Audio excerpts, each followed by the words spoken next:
Silvio, estou de frente hoje com um pastor evangélico dos mais conhecidos e polêmicos do Brasil. Silas Malafaia é carioca de nascimento, mas abraçou uma fé que ultrapassa fronteiras. Malafaia tem o dom da palavra, poder que ele exerce há quase 30 anos em programas de televisão transmitidos aqui, nos Estados Unidos, Europa e África. É líder da igreja Assembleia de Deus Vitória em Cristo e combate abertamente a homossexualidade e o aborto. Silas trouxe esses temas para as últimas campanhas eleitorais, o que lhe rendeu alguns processos e muita publicidade. Recentemente, ele foi citado pela revista americana Forbes como um dos pastores mais ricos do Brasil. Não deixou por menos, disse que vai ferrar a Forbes. Pastor, antes de mais nada, muito obrigado pela presença aqui nos nossos estúdios. É que agradeço. Vamos começar pelo assunto mais atual, pela Forbes. Sim. Que é recentíssima. A revista publicou que o senhor está em terceiro lugar entre os pastores evangélicos mais ricos do Brasil, com uma fortuna pessoal avaliada em 150 milhões de dólares, que dá em números brasileiros 300 milhões de reais. E o senhor contestou essa informação. Sim. Deixa eu te falar, Gabi. Safado, sem vergonha, bandido, caluniador, tem tudo que é lugar. Pastor, padre, jornalista, tem tudo que é lugar. Quando a Forbes faz uma declaração dessa, não é uma declaraçãozinha qualquer. Eu vivo de quê? Eu vivo de que pessoas acreditem em mim para darem ofertas, na verdade, porque eu sou um pouco diferente de outros pastores. As ofertas que eu recebo é mais de gente que não é da minha igreja. Eu sou pastor de igreja há 2 anos e meio. Então, há 30 anos eu sou conferencista e tenho programas de TV e recebo verbas de pessoas que não me conhecem de perto. 80% são evangélicos e 20% é gente de tudo que é religião. Então, quando eles falam isso, o que subentende? O ser humano é um ser inteligente, que raciocina, que pensa. Peraí, esse cara tem 300 milhões, está roubando de gente. Não, roubando não. Está metendo a mão. Mas eu gosto de ser, desculpa, eu sou muito franco. Esse cara está com essa grana toda porque está metendo a mão em alguma coisa. Aí vamos lá. Onde é que está a mentira e a safadeza? Primeiro, minha declaração do imposto de renda, eu vou fazer porque você tem credibilidade. Estou sendo honesto. Se eu tivesse no outro programa, um outro jornalista, mas como você é uma jornalista de muita credibilidade, então exclusivamente aqui para você, aqui, e no meu programa de TV, porque eu não devo nada, não tenho nada a temer, eu tenho aqui o espelho de bens do meu imposto de renda, tá aqui, coisa sigilosa que ninguém dá, ninguém abre, eu estou aqui com ele. O meu imposto de renda, depois você pode olhar o final, onde diz sobre o patrimônio que eu tenho, é 4 milhões de reais. Nesses 4 milhões de reais, tem 2 milhões do capital da editora Central Gospel, porque você é obrigado a declarar o capital, né? Quando você abre uma empresa, qual é o capital dessa empresa? Então, isso entra no imposto de renda. Então, eu tenho uma casa, 6 apartamentos, 3 meus filhos moram, 3 eu comprei em comodato de construção, que ainda faltam 30 prestações em Vila Velha, de um construtor evangélico. Eu tenho um apartamento em Boca Raton, que está aqui a declaração de bens do Banco Central, ela está aqui. Comprei por 149 mil dólares para pagar em 30 anos. Se eu pegar esse patrimônio atualizado, porque você na declaração do imposto de renda, você põe o dia que você comprou. Mas se eu pegar isso e atualizar o valor que vale a minha casa, que aqui está por 800 mil, porque foi quando eu comprei, eu vou ter aqui de patrimônio atualizado de valores de hoje, 4 milhões e meio, ok? Aqui tem 4 milhões porque tem 2 milhões da minha participação na minha empresa. Então, se eu tirar isso e atualizar, então, o que a Forbes está falando, primeiro, é mentira. O jornalista, o correspondente, eu acho que ele vai perder o emprego, porque eu vou processar a Forbes nos Estados Unidos. Eu não vou processar aqui. Aqui não tem graça. Eu vou fazer doer lá. Porque eu acho uma safadeza você denegrir, porque se eu tivesse, eu também diria. Porque há 25 anos eu não tenho salário de pastor. Eu sou pastor há 30 anos, tive salário por 5 anos, não que seja pecado errado, é bíblico. A Bíblia fala até que o pastor tem que ganhar muito bem, pela Bíblia, que ele tem que ser muito bem tratado. Mas há 25 anos eu não tenho salário de pastor. Há 25 anos eu vivo de quê? Como conferencista, eu talvez seja o pastor que mais oferta ganho quando prego fora, porque estou na televisão, essa coisa toda, e da minha editora. Para você ter uma ideia, nos últimos 5 anos eu vendi mais de 1 milhão de livros meus por ano. Mais de 1 milhão. Eu sou o pastor que mais vendo livros, eu sou o pastor que mais vendo palestras em DVD e em CD. Então, eu não posso aceitar que uns caras venham dizer uma coisa com o objetivo, que esse é o objetivo, é colocar um bloqueio na sociedade, que tudo que é pastor, o que ele tem, ou foi roubado dos fiéis, que é um bando, desculpa a expressão, de otários, certo? Então, eu fiquei nervoso com esse negócio. Eu vou contestar um pouco. A revista Forbes é uma revista que trata basicamente de fortunas. Não é novo, é associado à religião, a todas as religiões, digamos, não estou isentando a católica. As religiões são associadas a fortunas. No caso da evangélica, associada ao dízimo pago pelos fiéis. E aí levanta-se a questão sempre, tem sempre esse mistério do dinheiro em torno da religião evangélica, que vem do dízimo, etc e tal, que sustenta as igrejas. Também vem com dízimo. Também, estou dizendo. É dízimo também. Não é obrigatório, mas tem. Verdade. Não é obrigatório. Sim. Agora, no caso, esse interesse por essas fortunas que aparecem nas pessoas associadas à religião, por que não seriam do interesse da Forbes? Ela trata de outras fortunas, ela trata de fortunas de muita gente. Ela cita o Ike como o Ike Batista, ela cita todo mundo. Por que não citaria os brasileiros associados à religião? E mais, a revista se defendeu citando fontes. Ela disse Ministério Público, mentira, Polícia Federal, mentira, e imprensa. Mentira, primeiro, não tem um dado. Na imprensa, seja jornais ou revistas, não tem um dado para ele declarar que eu tenho 300 milhões. 2, a Polícia Federal e o Ministério Público Federal, que são instituições de muita credibilidade, legalmente, eles não têm autoridade de falar nada de ninguém. Só tem um órgão, Receita Federal. E que para falar do que eu tenho, um juiz tem que autorizar. Porque sigilo fiscal, sigilo de patrimônios, sigilos bancários, só um juiz pode quebrar. Então eu disse para você, a Forbes pode falar da fortuna de qualquer um, mas fale dos que tem. Quando ele diz que eu tenho 300 milhões de reais, o que a pessoa vai associar? É o ser humano, o cérebro humano, o ser humano, ele é um ser que diferencia dos animais, porque ele tem inteligência e percepção, ele faz associações. Então diz assim, pô, esse malandro aí, esse vagabundo aí, tem 300 milhões porque roubou os fiéis. Então essa é a ideia. E eu não vou receber fama daquilo que eu não tenho. Porque para o milionário, Gabi, para o empresário sair, olha, eu estou entre os 100 mais ricos do mundo. Isso dá até crédito para o cara. Os bancos, pô, esse cara aqui está entre os milionários. Para mim é o contrário, o efeito é negativo. Mas, o pastor, você não devia estar fazendo esse tipo de não defesa da teologia da prosperidade. Não, diferente. Aí vem cá. Quem disse? Existe uma coisa, existe o besterol da teologia da prosperidade, existe a teologia da prosperidade da Bíblia. Então explica pra gente. Eu explico para você qual é o besterol da teologia da prosperidade. Olha, vem para Deus que você vai ficar rico, vem para Deus que se você tem um emprego você vai ser patrão, venha para Deus que você vai ter um monte de casa. Então isso é o besterol da teologia da prosperidade. Agora a prosperidade está em toda a Bíblia. E o cerne da prosperidade diz assim, bem, pastor, me diga uma coisa que a Bíblia mostra que a pessoa pode ser próspera. Ou então, o que faz uma pessoa ser próspera à luz da Bíblia? A Bíblia diz que prosperidade é obedecer às leis de Deus. Tem um salmo, que é o Salmo 112, que diz assim, bem-aventurado o homem que teme ao Senhor e que obedece os seus mandamentos. A sua geração será poderosa. A sua descendência será grande na terra. Fazenda e riqueza haverá na sua casa, e a sua descendência permanece para sempre. O Salmo 1, que é um salmo muito lindo, que diz que aquele que medita dia e noite na lei do Senhor, olha o que diz o salmo, é muito interessante.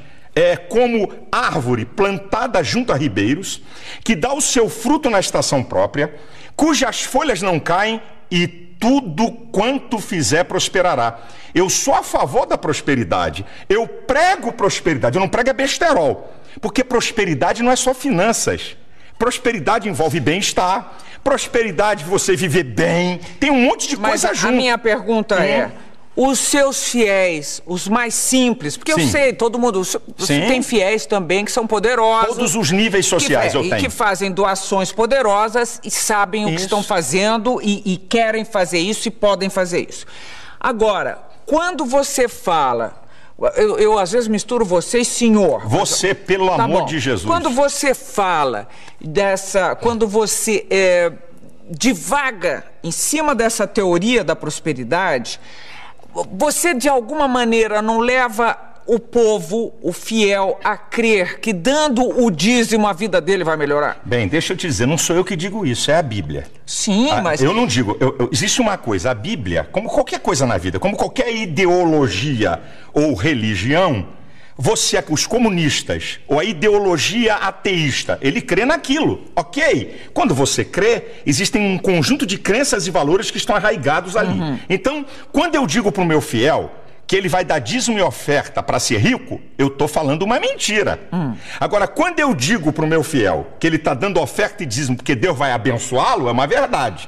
Porque é isso que a Bíblia me aponta. Eu não posso declarar, e nunca declarei isso, que eu não sou tolo, eu tenho um certo conhecimento, eu tenho uma certa formação teológica, e venho de uma família muito tradicional de formação teológica, meus pais são pioneiros no ensino teológico, e também gente da área da educação. Você, além do mais, formado em psicologia. Sou psicólogo. Então, deixa eu te falar, se eu chegar para o meu filho e dizer, minha gente, dá aqui o seu dízimo e a sua oferta, você vai ficar rico. Isso é uma afronta.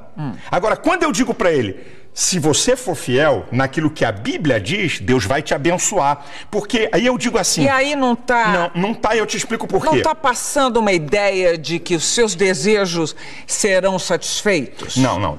Escuta bem, a prosperidade, isso que eu digo, Gabi, se você falar que prosperidade, se um pastor falar que prosperidade é só dinheiro, ele está incorrendo num erro gravíssimo. Prosperidade, eu brinco, eu digo na igreja, sabe o que é prosperidade? Vou dar um exemplo bem simples e em tese. Você está aqui e ganha R$1.000, o cara da direita ganha 5.000, o da esquerda ganha 4.000 e você vive melhor do que eles. Você tem par na sua casa, você tem alegria de viver, você tem bem-estar, tem coisa emocional aqui, equilíbrio emocional, você não deve a agiota ganhando menos do que ele. Isso é prosperidade. Sim, eu sei. Mas agora... É isso que é prosperidade. E a gente tem que ensinar o povo a isso. Mas agora, vamos ser honestos. Sim. Honestíssimos. O dízimo... Esse dízimo de cada fiel repetido, repetido, sustenta e muito bem as igrejas evangélicas. Como já sustentou melhor a Igreja Católica, mas sustenta. Então, vamos dizer que essa prosperidade chega mais para a igreja do que propriamente para o seu fiel. Vamos dizer, eu acho até um pouco herético, acho meio heresia, porque parece, afinal, que Deus protege mais a igreja do que o fiel dela. Eis aí um engano. E esse é o engano redondo de muitos. Eu vou falar de uma igreja que eu não tenho nada a ver com ela. Ok? Eu não tenho muitas discordâncias. Então vamos lá, vou usar outra que vai ficar mais fácil, porque todo mundo percebe. Você acha que o cara que é membro da Universal está dando oferta e dízimo apenas porque um cara muito inteligente, malandro, espetacular, fantástico, fenomenal, consegue persuadi-lo para que durante 10, 15, 20, 30 anos o cara dá dízimo, dá ofertas especiais e não tem nada de benefício? Deus trabalha com uma lei de recompensa. O apóstolo Paulo diz uma coisa linda, ele diz assim, olha, uma coisa eu faço, eu deixo as coisas que para trás ficam e eu prossigo para as que estão na minha frente pelo prêmio. Você sabe que Deus, ele fala de uma lei de recompensa o tempo todo, porque Deus conhece o ser humano. Mas então, qual é a recompensa? Qual é a recompensa? Eu mostro para você, e você pode ir em qualquer igreja. Esse é um engano de muita gente. Você pode ir em qualquer igreja. Eu desafio imprensa, pode ir comigo. Querida, escuta. Mas muita gente já reclamou e já deu matéria dizendo que perdeu tudo. Então você faz o seguinte, você pega do universo, peraí, vamos para a lei da probabilidade.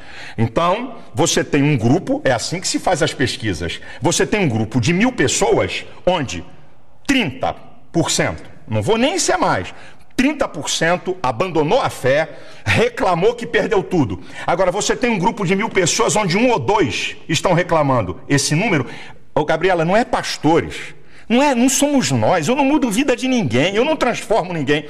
A verdade é que Deus está interessado no bem-estar do homem. Então o que eu digo para você é o seguinte, vai lá no povo. Como é que uma pessoa, Marília Gabriela, fica 30 anos numa igreja?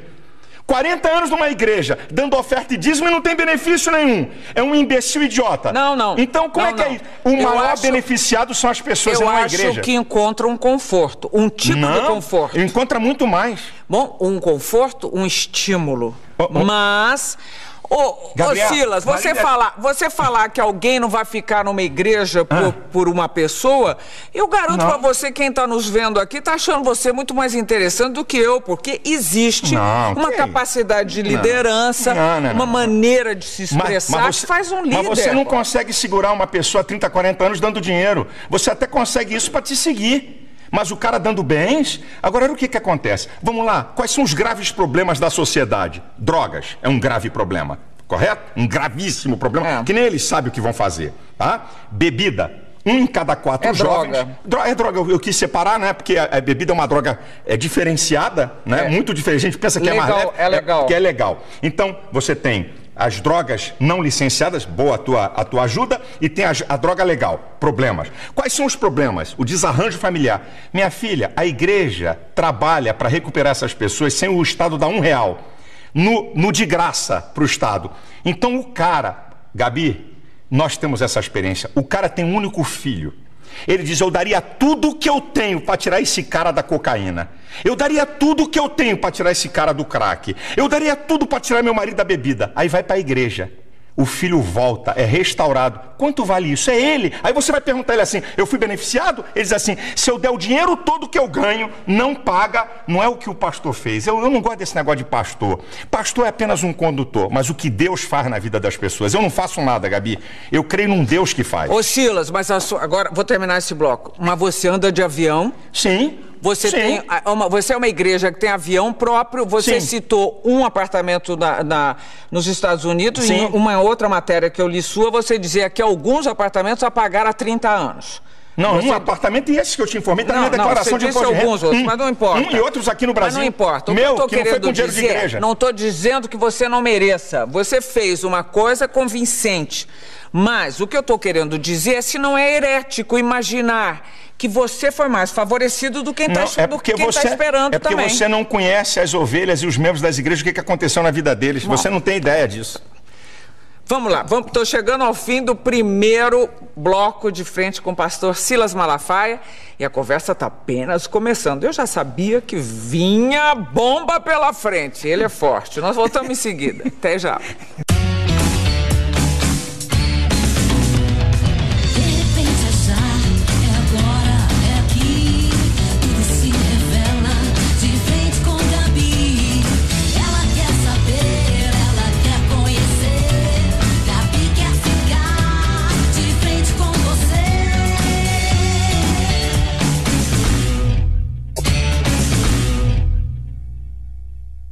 De volta e de frente com o pastor Silas Malafaia. Agora vem bomba.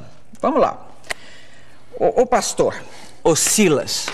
No discurso de posse para o segundo mandato, o presidente americano Barack Obama disse textualmente: nossa jornada não estará completa até que nossos irmãos e irmãs gays sejam tratados como qualquer pessoa.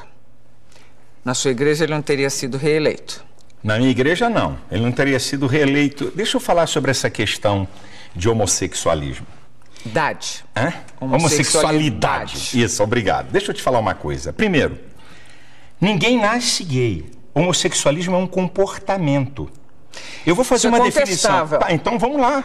É contestável. É contestável? Eu mando vir na genética. Quem é que pode dizer se alguém nasce gay ou não? Não é a psicologia, é a genética.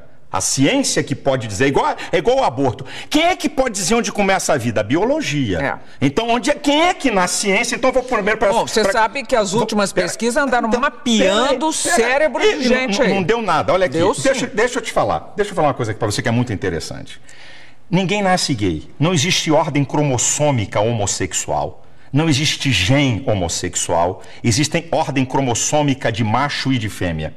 Então, vou fazer uma definição de homossexualismo. Um homem e uma mulher. Homossexualidade. Não, homossexualismo, a prática. Eu posso falar homossexualismo ou a homossexualidade. Não tem... Não, é que o homossexualismo caracteriza a doença. Não, mas eu não vejo como doença. Eu não vejo como comportamento, nada de doença. Então, a homossexualidade. Um homem ou uma mulher por determinação genética e homossexual por preferência aprendida ou imposta. Agora vamos para a pesquisa. 46% dos homossexuais foram violados, violentados quando crianças ou adolescentes. Como é que alguém nasce? 46%. 54% escolheram ser. Então, primeiro, homossexualismo é comportamento. Então, vamos para a genética. Gêmeos iguais, estou falando de genética, gêmeos iguais, isso é o mesmo embrião que se divide, tá? É chamado geneticamente iguais, homozigóticos, são gêmeos iguais. Então, o que tinha que acontecer? Se um gêmeo é hétero, o outro teria que ser hétero. Se um gêmeo é homossexual, um gêmeo é homossexual, o outro teria que ser. Então, vamos lá. 35% dos gêmeos que são homossexuais, o outro, 65% são héteros. Então, como é que são iguais? Como é que nasce? Peraí, eu estou falando de nascer homossexual. Eu estou falando de genética. Tá bom. Não tem uma fonte na genética, não tem uma fonte... traços psíquicos, não sei o quê. Então, vamos lá. 46% passaram a ser homossexuais e eles não falam. O dia que eu falei isso, a partir do dia que foram violados e violentados... Então você já está dando outro dado. Eu estou dando um dado. No geral, violentados por quem? Não, por parentes, violentados por vizinhos. Não, por ser heterossexuais. Bom, então vamos lá. Então, nascer é o seguinte, eu vim a esse mundo e tenho essa vontade. Por que animais, e nós somos mais um na natureza, por que animais praticam não nascem homossexual? Praticam sexo com muitos animais, com animais do mesmo sexo e não são perturbados na outra sexualidade? E não é, os animais não são considerados uma prática homossexual. Vem cá. Não há olha a pergunta que você me fez. Olha a pergunta. Nós estamos conversando e disse assim, eu disse aqui, ninguém nasce homossexual. Foi a minha resposta aqui para você. Eu já disse que é contestável. Você disse que é contestável, eu digo, o que tem argumento. A ciência, o que é ciência? Tem que ter observação. Por que a evolução é teoria? Porque você não pode comprová-la na observação. Agora, então, escute. Eu vou passar...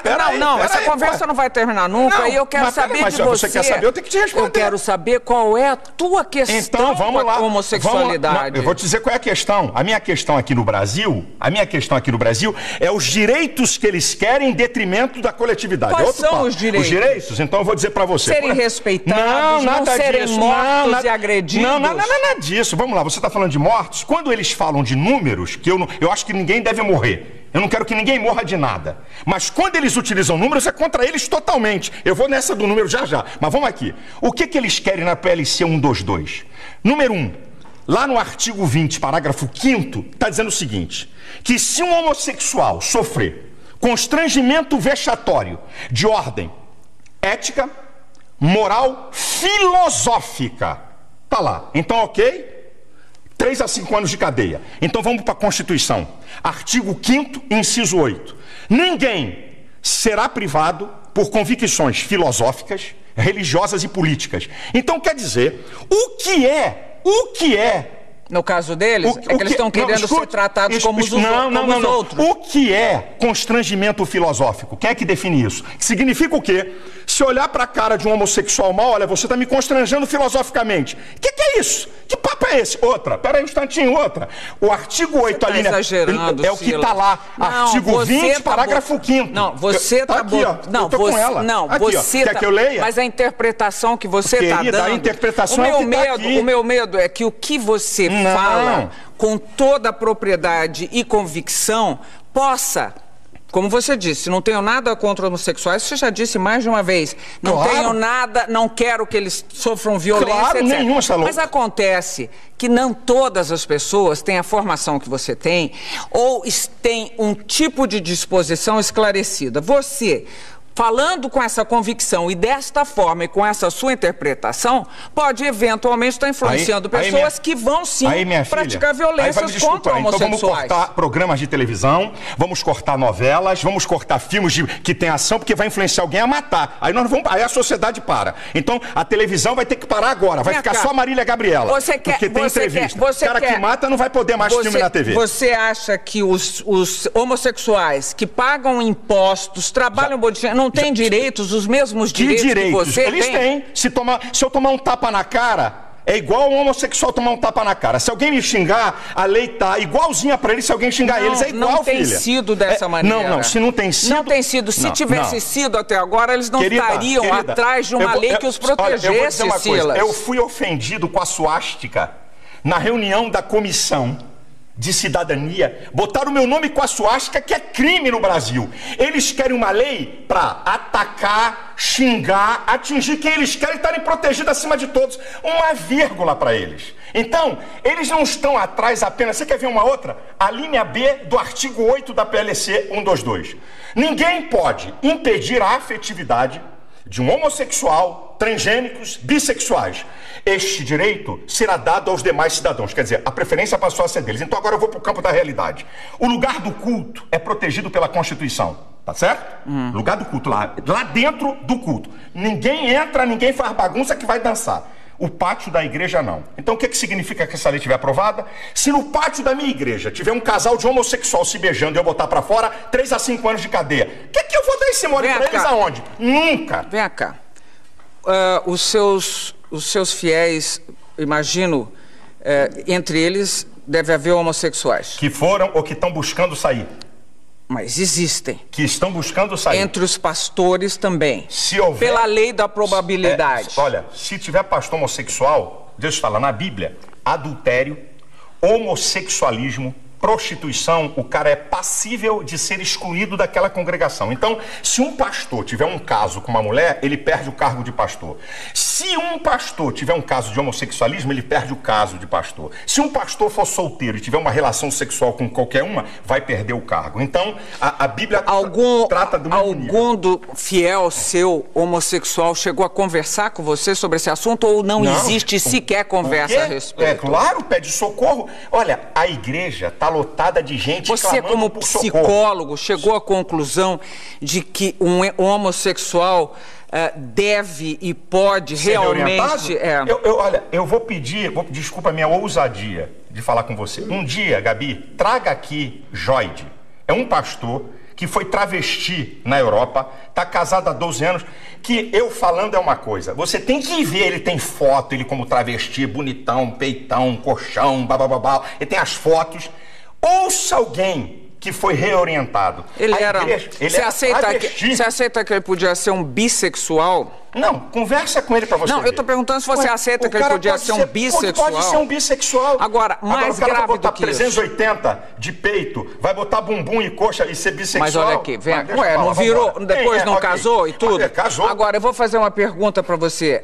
Você não acha outra vez, eu acho um pouco herético, que criaturas de Deus, digamos, sejam julgadas em nome de Deus? Que autoridade, que autorização deu ele para qualquer ser humano ficar julgando o outro nesse nível? A autoridade não é para julgar a pessoa. A autoridade da Bíblia é para condenar pecado. E eu vou dizer uma coisa para você. Você sabia que Jesus falou mais sobre o inferno do que sobre o céu nos evangelhos? Jesus falou mais. E por que Jesus falou mais sobre o inferno do que sobre o céu? Para mostrar o perigo que é ele e para quem vai para lá. Então a Bíblia define o que é pecado. Então eu não estou aqui para acusar A, B ou C, mas eu estou aqui para condenar o pecado. Então, na minha visão, ok? Da minha crença e valores, da minha visão espiritual, do que eu creio na Bíblia, a homossexualidade, o adultério, a prostituição são pecados claríssimos à luz da Bíblia. Então, um casamento que não der certo para você também tem que continuar lá para sempre. Não. A pessoa não pode se separar e fazer outra família com outra pessoa. A Bíblia dá. Mas essa interpretação, essa interpretação é muito fortuita. Não. Quando você diz assim, eu estou aqui para defender a família. Tem vários divorciados. Mas quando você diz, eu estou aqui para defender a família, eu quero saber que família é essa, que conceito de família é esse, que desde a época de Cristo não foi revisto. Que conceito de família? Toda a história da civilização humana, toda a história, o que eu estou te falando é antropológico, sociológico e teológico. Toda a história da civilização humana está sustentada. Um homem, uma mulher e sua prole. Você está passando pela Grécia Antiga também. Filha, eu estou falando da história, é isso. Que tinha homossexuais, a história da humanidade é isso. É isso aqui. Na faculdade, eu acho uma graça. Mas você sabe que tinha homossexuais sempre. Em todos os tempos, que desde que o homem, na época de Noé, quando Deus mandou o dilúvio, a depravação moral era de altíssimo grau. Deixa eu dizer uma coisa, Gabi. O que muda é a tecnologia. O homem é a mesma coisa, com suas loucuras, com seus desejos, é a mesma coisa. O que muda é a tecnologia. O ser humano é a mesma coisa. Então presta atenção, a Bíblia, eu estou falando de Bíblia do que eu creio. Eu estou falando daquilo que eu creio do que a Bíblia fala. A Bíblia é um livro para quem quer crer ou quem não quer crer, que é um direito de cada um. À medida que eu sigo aquele livro, certo? Que eu creio que é a palavra de Deus, porque é a única fonte de conhecimento filosófico, teológico, científico e vulgar. Não tem outro livro no mundo que tenha essas 4 fontes de conhecimento. Só a Bíblia, certo? Nenhuma verdade científica da Bíblia até hoje foi derrubada. Nenhuma delas. Então, quando uma pessoa, certo? Na igreja, uma pessoa... Estou falando da família. Vou voltar para a família. Então, a família nuclear... Na faculdade, é isso, tá aqui me lembrando o que eu estava falando. Na faculdade eu ouvi. Durante 5 anos, eu ouvi isso que eu vou te falar. A criança, quando nasce, o primeiro objeto de amor dela é a mãe. Ela faz ruptura dela com a mãe a partir da figura paterna. A partir da figura paterna, a criança faz diferenciação entre ela, a mãe e o mundo. Eu cansei de ouvir isso. Sabe de Freud, que tanto falam? Freud estudou o caso de uma paciente homossexual e descobriu que ela é homossexual pela relação dela com o pai. Manda rasgar o compêndio de Freud. Manda eles rasgarem. Tá lá, estudo de Freud. Ele reorientou a mulher e ela passou a ser heterossexual. Então vai dizer que não pode ser reorientado? Quem disse que todo mundo... Eu não tô aqui, Gabi, eu não tô aqui para impedir ninguém de ser homossexual. Eu não tô aqui para impedir ninguém de adulterar. Eu não tô aqui para impedir ninguém de se prostituir. Isso é problema de cada um. Olha, eu vou fazer vou propor um problema a você, que é contra, inclusive, o aborto, a legalização do aborto. Supondo que nasça uma criança e que a mãe dessa criança não vai poder criá-la. Um casal homossexual se dispõe a criar essa criatura, que senão vai ficar jogada à disposição do que seja, numa instituição que vai tratá-la mal. Você acha que ainda assim um casal homossexual não pode ter essa criança e fazer dela um belo cidadão, uma bela cidadã, e criar um ser humano digno, com todos os seus direitos, com toda a sua inteligência, com toda a sua com todo o seu amor e compaixão pelo outro? Primeiro, tem mais na fila casais héteros esperando crianças? Não, eu não estou perguntando isso para você, eu estou perguntando conceitualmente. Eu estou falando das novas famílias. Eu não acredito que 2 homens possam criar uma criança perfeita no sentido total que você quer, como um ser. Eu não acredito, porque eu acredito que Deus fez homem e mulher, e esses seres é que se completam. E ó, tá na França, ninguém chamou de fundamentalista, hein? Silas, ninguém chamou de fundamentalista. As famílias eu não acredito mudaram. Querida, a sociedade como um todo mudou. Vamos ver daqui a 50, 60 anos o que vai acontecer. Mudou tudo, daqui Silas. a 50, 60 anos. Mas daqui a 50, 60 anos, o que é que pode acontecer? O que pode acontecer? Crianças que essa questão de adoção é agora nova, 10 anos, 12 anos, não tem mais do que 15 anos isso no mundo. Então, não adianta agora vir com fotografia de jornal e mostrar 2 caras com uma criança feliz.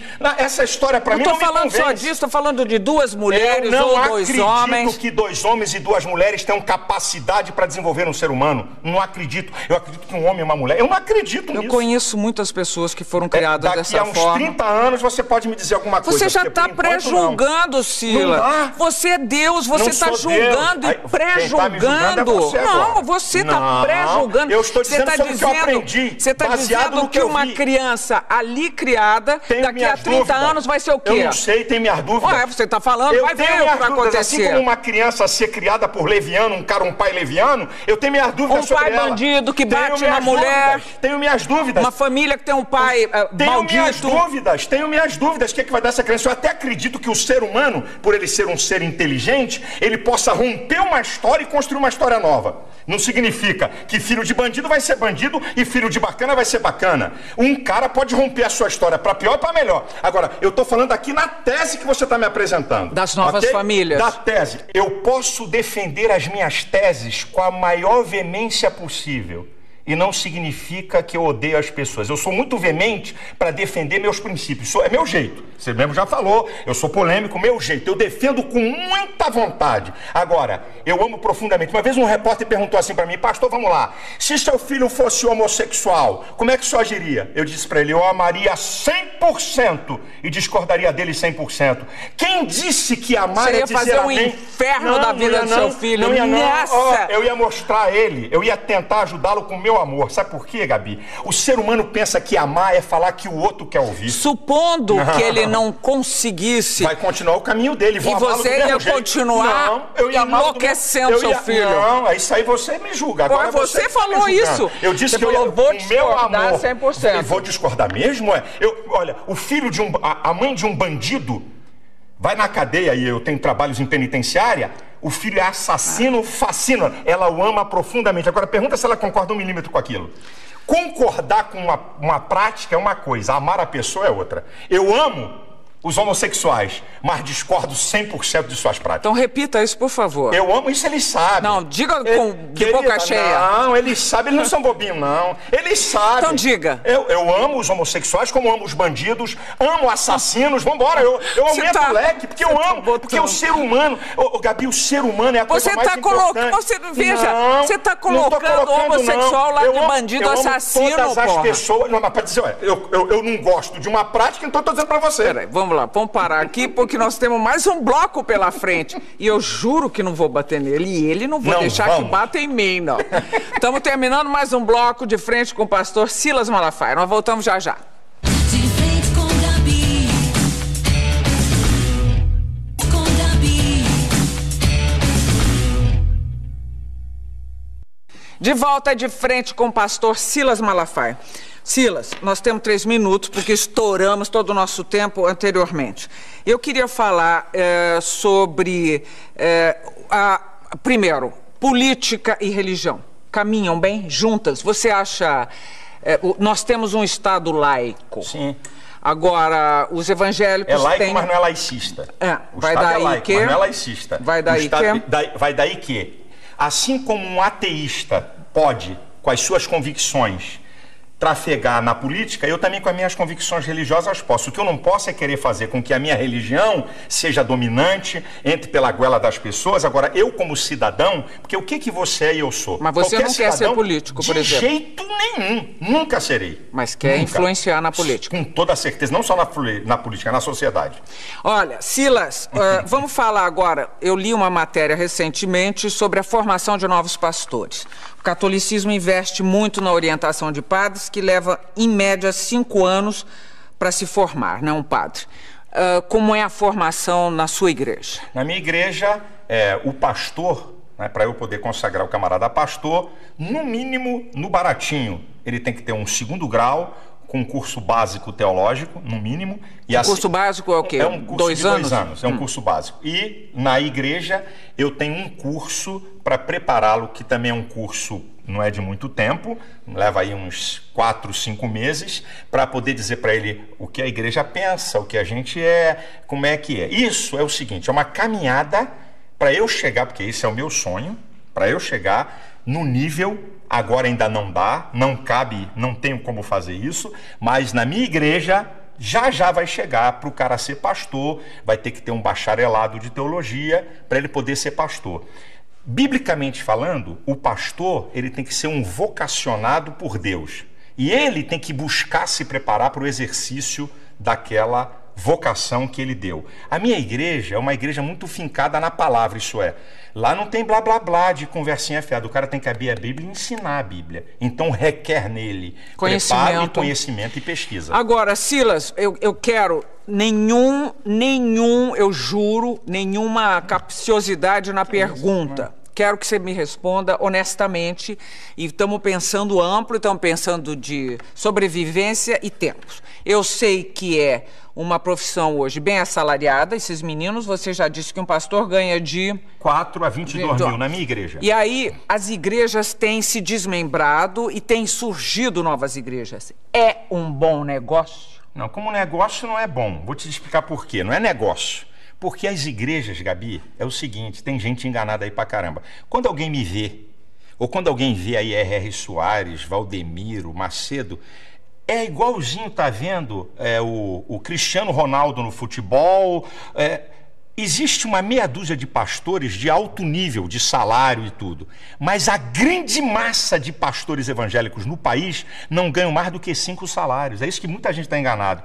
Existe, como em todo, por exemplo... Mas as igrejas são ricas, por exemplo, elas têm nem todas, sede em todo o país. Nem todas a as sua igrejas. tem A minha é uma quantas? igreja, a minha tem 120 igrejas, 70 são alugadas, 50 são próprias, 70 são propriedades alugadas. Eu sou um camarada visionário que quero fazer com que meu pastor desempenhe a sua função com dignidade. Eu não quero que ele fique preocupado com escola de filho, com comida em casa, para ele poder dar atenção àquela ovelha. Então, eu quero dar dignidade ao cara. Mas, Gabi, o que tem de pastor nesse país que ganha 1.000 conto, que ganha R$1.500, vocês não têm ideia. É porque a mídia, quando olha, é igual, com todo respeito, sem querer saber nada, é igual a você. Você é top como jornalista, mas tem um monte de jornalista aí, que não vou falar, que só Deus sabe quanto eles ganham. Mas eu estou dizendo, a perspectiva dos que começam a chegar a ser Silas Malafaia. Não é. Ele ganha 1.500, mas ele está lá. É uma perspectiva. Mas não é, porque para ele poder... Eu ainda não... Eu abdiquei do salário da minha igreja.